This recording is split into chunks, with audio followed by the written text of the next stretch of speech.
Olá, professores! Dando continuidade ao nosso tema Empatia e Resiliência no Ambiente Escolar, hoje nós vamos falar um pouco sobre a resiliência. Esse tema ele é muito importante para a promoção de saúde mental.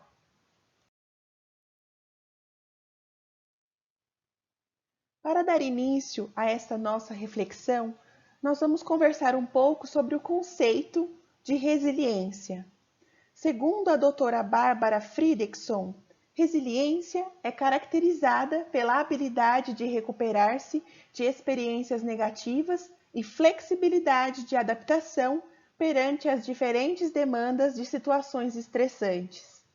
Ou seja, a resiliência é a capacidade que a gente tem de se recuperar de fatos negativos que aconteceram na nossa vida, bem como ter essa flexibilidade de adaptação perante as dificuldades, que a gente consegue se adaptar a novas situações, ao estresse, sem adoecer.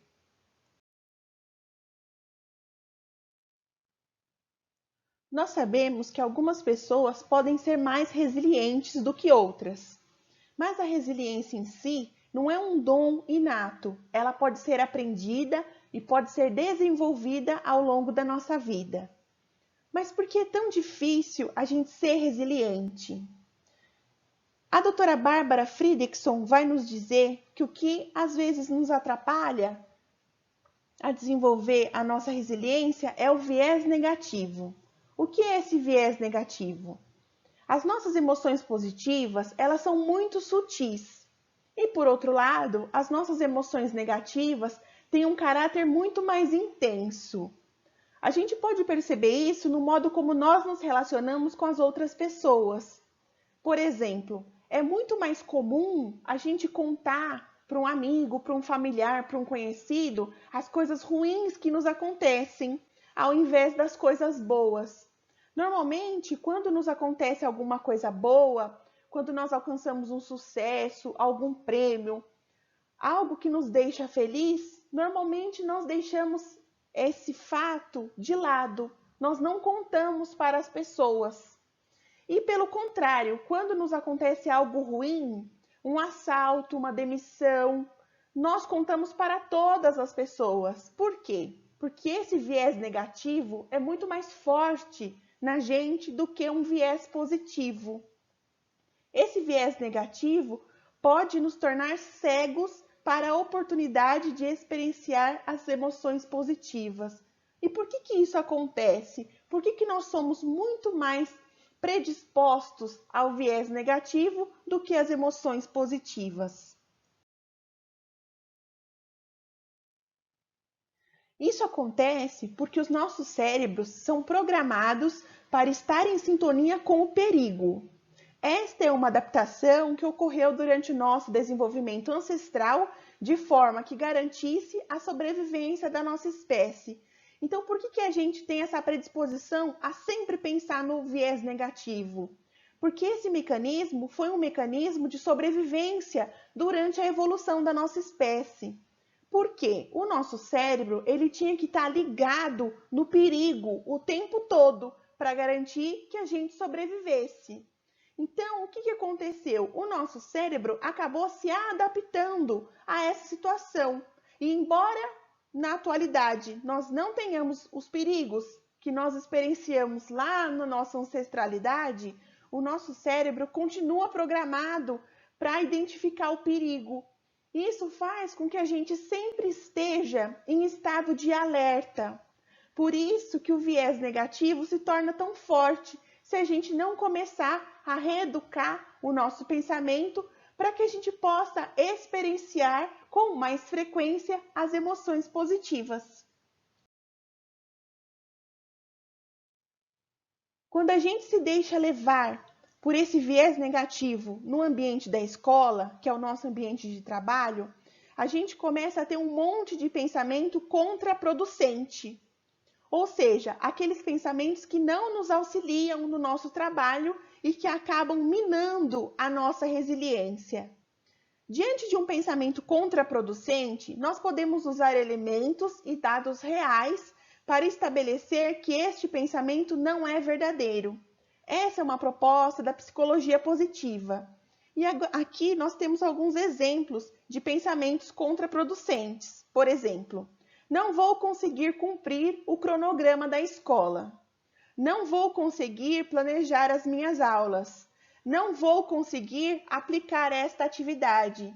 Esse é um exemplo do viés negativo através de um pensamento contraproducente. E por que esse pensamento é contraproducente? Porque ele não nos ajuda a encontrar uma solução para o problema que nós estamos enfrentando.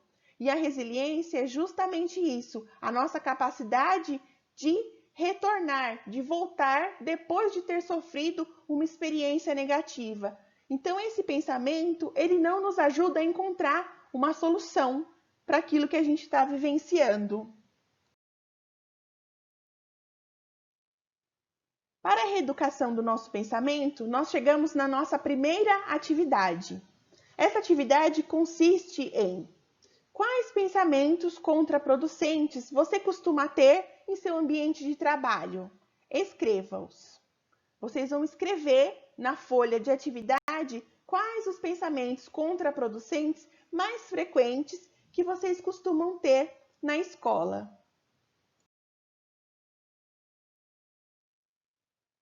Para que a gente possa reeducar o nosso pensamento, a psicologia positiva nos apresenta uma ferramenta que se chama resiliência em tempo real. Por que resiliência em tempo real?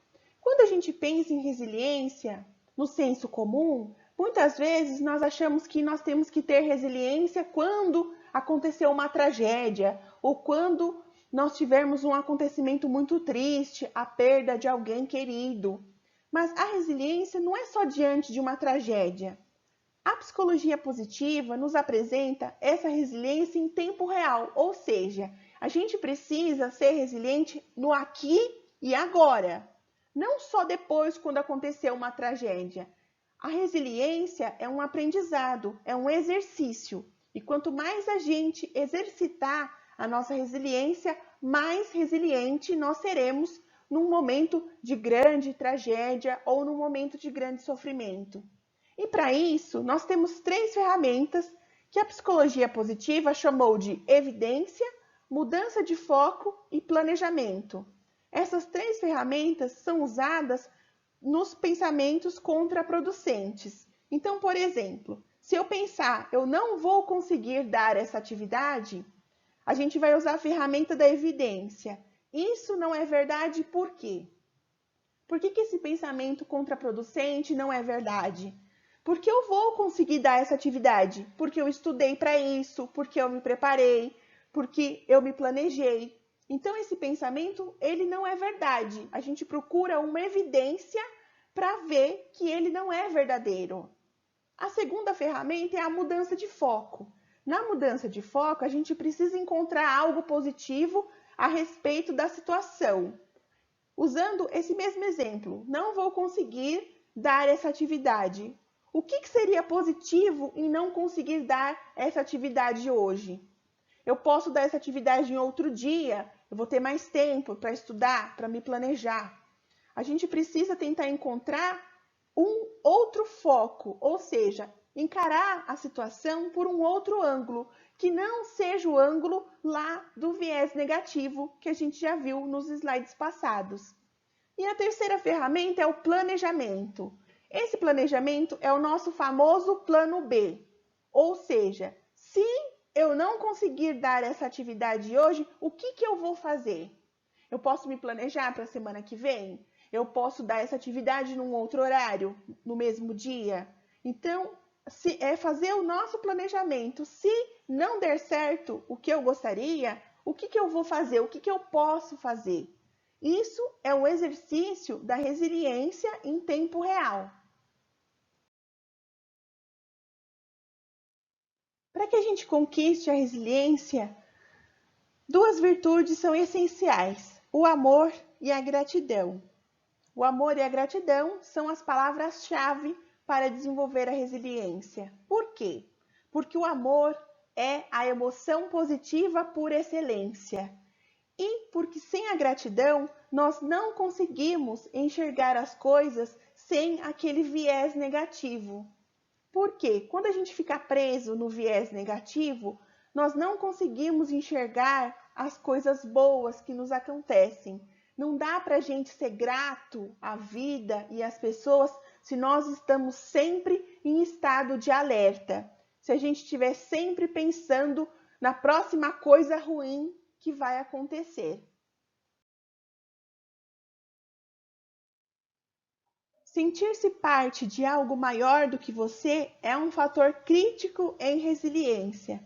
Ou seja, quando a gente se sente parte de algo maior, isso nos ajuda a desenvolver a nossa resiliência. E quando eu falo em algo maior do que você, pode ser um grupo, pode ser uma comunidade, pode ser uma religião, pode ser a sua conexão com o sagrado, com a divindade.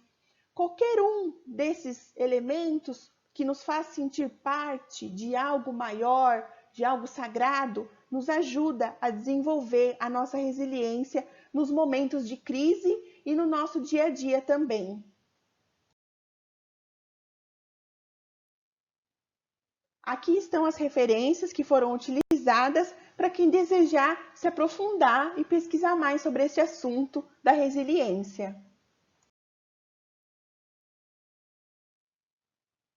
Qualquer dúvida ou pergunta, sintam-se à vontade para entrar em contato comigo. Gratidão!